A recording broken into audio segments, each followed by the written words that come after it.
Le monde entier a actuellement les yeux fixés sur le Vatican où tout est prêt en vue de l'élection du nouveau pape. 62 cardinaux isolés du reste du monde vont participer au conclave. Qui sera pape?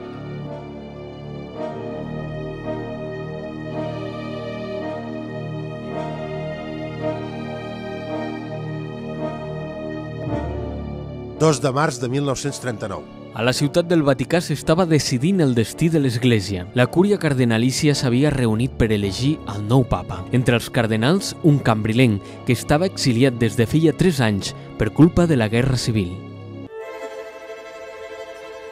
En bona salut mental i corporal, jo, l'infraescrit Francesc d'Assís, cardenal Vidal i Barraquer, arquebisbe de Tarragona, expatriat a Itàlia des del 1 d'agost de 1936 i amb residència habitual al convent generalici dels pares cartoixans de Farneta.